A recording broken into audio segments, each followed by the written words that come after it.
Authentic ইসলাম TV, সালাফদের পথে, আলেমদের সাথে। বিদআত হাসানা কেন নাজায়েজ? তানভীর হক তমাল বলেছেন, আপনি বিদআত হাসানা বলছেন, রাসূল সাল্লাল্লাহু আলাইহি ওয়াসাল্লাম কি বলেছেন যে বেদাত কখনো উত্তম হতে পারে? রাসূল সাল্লাল্লাহু আলাইহি ওয়াসাল্লাম থেকে যে বিখ্যাত হাদিসগুলো আছে, দেখেন আমি 3টা হাদিস উল্লেখ করছি। এগুলোতে স্পষ্ট করে সকল বেদাতকে প্রত্যাখ্যান করা হয়েছে এবং সকল বেদাতকে দলালাত, মিসগাইডেন্স বলা হচ্ছে, বিভ্রান্তিকর বলা হচ্ছে, এবং সকল বেদাত মানুষকে জাহান্নামের দিকে নিয়ে যাবে বলা হচ্ছে। একটা হচ্ছে ইয়াকুম মুহদাসাতিল উমুর ফাইন্না কুল্লা মুহদাসাতিন বিদআহ ওয়া কুল্লা বিদআতিন দালালাহ, এবং নাসাই সহ আরো ভিন্ন রায়াতে আমরা পাচ্ছি ওয়া কুল্লা দালালাতিন ফিন্নার, যে তোমাদেরকে সাবধান করছি দ্বীনের মধ্যে নব উদ্ভাবিত বেদাত সম্পর্কে, কারণ প্রত্যেক নব উদ্ভাবিত বিষয় হচ্ছে বেদাত, প্রত্যেক বেদাত হচ্ছে ভ্রষ্টতা, এবং প্রত্যেক ভ্রষ্টতা জাহান্নামের দিকে নিয়ে যায়। এটা হলো একটা। দ্বিতীয় হচ্ছে রাসূল সাল্লাল্লাহু আলাইহি ওয়াসাল্লাম বলেছেন, মান আমিলা আমালান লাইসা আলাইহি আমরুনা ফাহুয়া রাদ্দুন, যে ব্যক্তি এমন কোনো আমল করে যার উপর আমাদের দ্বীন স্থাপিত নয় সেটা প্রত্যাখ্যাত। তাহলে প্রত্যাখ্যান করা হলো, সহিহ মুসলিমের মধ্যে এসেছে। আরেকটা হচ্ছে মান আহদাথা ফি আমরিনা হাদা মা লাইসা মিনহু ফাহুয়া রাদ্দুন, এটাও মুসলিমের হাদিস। যে ব্যক্তি আমাদের এই দ্বীনের মধ্যে এমন কোনো নতুন কিছু উদ্ভাবন করলো, প্রচলন করলো যা দ্বীনের অন্তর্ভুক্ত না, তাহলে সেটাও প্রত্যাখ্যাত, রিজেক্টেড।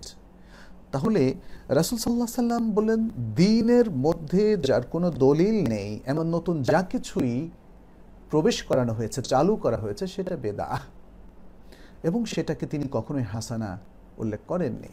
এখন আমাদের এখানে কিছু ইনস্ট্রুমেন্ট আছে, যে যেমন ধরেন মোবাইল, এই যা মানে সফটওয়্যার, হার্ডওয়্যার বলেন, কিংবা প্লেন, এগুলো বলেন, এগুলো কি বেদাত? এগুলো তো বেদাত না, এগুলো তো দ্বীনের পার্ট হিসাবে কেউ চালু করেনি। এগুলো হচ্ছে জাগতিক বিষয়।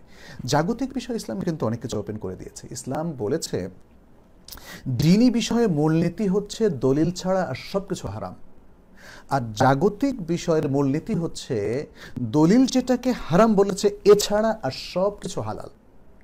তাহলে জাগতিক বিষয় আর দ্বীনের ইবাদতের বিষয় কিন্তু দুটো একদমই বিপরীত। দ্বীনের ব্যাপারে হচ্ছে বেসিক প্রিন্সিপাল হচ্ছে এভরিথিং ইজ হারাম। দ্বীনের এবং ইবাদতের বেসিক বিষয় এভরিথিং ইজ হারাম except which has been legislated by the Quran or the Sunnah।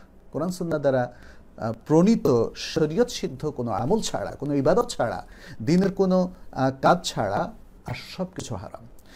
আর মুআমালাতের ক্ষেত্রে, অর্থাৎ জাগতিক আমাদের দৈনন্দিন বিভিন্ন বিষয়ের ক্ষেত্রে নিয়ম হচ্ছে আল আসলু ফিল আশিয়ায়ে আল ইবাহা। বেসিক প্রিন্সিপাল হচ্ছে এভরিথিং ইজ হালাল except which is prohibited by the Quran and the Sunnah. যেটা কোরআন সুন্নাহ হারাম করে দিয়েছে সেটা ছাড়া সব হালাল। খুবই এই জন্য আমাদের অনেকেই আমাদেরকে প্রশ্ন করে একটু বিব্রত করতে চান, বা ভাবেন যে একটু প্রশ্ন করে ওনাকে থামিয়ে দেওয়া যায় কিনা।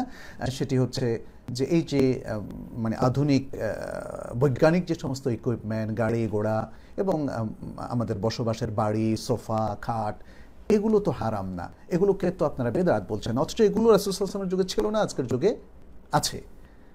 কিন্তু এগুলো তো কোনো কালেই বেদাত হবে না, এগুলো কোনো কালেই বেদাত হবে না, যেহেতু দ্বীনের অংশ নয়। তবে এতটুকু আমরা বলবো যে যদি কেউ কোনো গাড়ি বানিয়ে বলে যে এই গাড়িতে চড়লে 1000 সওয়াব, 1 কিলোমিটার গেলে 1000, 2 কিলোমিটার গেলে 2000, 3 কিলোমিটার গেলে 3000 সওয়াব পাবে, তাহলে এই গাড়িটাকে বেদাতি কাজে সে মানে ব্যবহার করলো, এবং এই গাড়ির মাধ্যমে সে একটা বেদাত চালু করলো, তখন এই গাড়িটা পার্ট অফ বেদাত হয়ে যাচ্ছে। কারণ এখানে আপনি যে সওয়াবের কথাটা নিয়ে এসছেন, এটা তো দ্বীনের পার্ট বানিয়ে ফেলেছেন। অতএব আমরা বেদাত সম্পর্কে এতটুকু বলাই যথেষ্ট। যারা বেদাতকে দুই ভাগে ভাগ করেছেন, বেদাত হাসানা, বেদাত সাইয়্যা, তারা ভুল করেছেন। তারা বেদাত হাসানা বলে, যেমন নাহু পড়াটা বেদাত হাসানা, সরফ পড়াটা বেদাত হাসানা, আরবি ভাষা শেখার জন্য, কোরআন বোঝার জন্য, অথচ রাসূল সাল্লাল্লাহু আলাইহি ওয়াসাল্লামের যুগে তো নাহু সরফ ছিল না, এই কথা তারা বলেন। এবং এরপরে তারা মিলাদকে জি আমি একটু আসসালামু আলাইকুম, আমি একটু লাইভের মধ্যে আছি, লাইভ প্রোগ্রামে আছি। জি জি ইনশাআল্লাহ, জি আসসালামু আলাইকুম। আমি খুবই দুঃখিত, মাঝখানে আমাকে খুব জরুরি একটা কল ধরতে হলো। তো যাই হোক, আমরা যেটা বলতে চাচ্ছি যে বেদাত হাসানা বলে এরপরে নানা ধরনের বেদাত যেগুলো আজকে আমাদের সমাজে প্রচলিত হয়েছে, সেই বেদাতগুলো তারা হাসানা বলে দ্বীনের মধ্যে উত্তম কাজ হিসাবে সমাদৃত করতে চাচ্ছে, প্রচলন করতে চাচ্ছে। এরকম অনেক বেদাত চালু হয়েছে মাজার ভিত্তিক, অনেক বেদাত চালু হচ্ছে মিলাদুন্নবী ভিত্তিক, অনেক বেদাত চালু হয়েছে মসজিদ ভিত্তিক, খানকা ভিত্তিক, নানা রকম বেদাত তারা চালু হয়েছে। এবং এগুলোকে ওই যে একটা ফর্মুলা তারা আবিষ্কার করেছে, বেদাত সাইয়্যা, বেদাত হাসানা, তো বেদাত হাসানার মধ্যে ইনক্লুড করে দিলে হলো।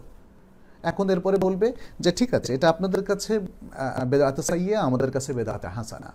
এভাবে সাধারণ মানুষগুলোকে প্রতারিত করা যায় এবং সাধারণ মানুষগুলোর কাছে তাদের এই বেদাতকে অ্যাকসেপ্টেড করানোর জন্য বেদাত হাসানা তারা নাম দিয়েছে। তো এইটা কখনো করা যাবে না।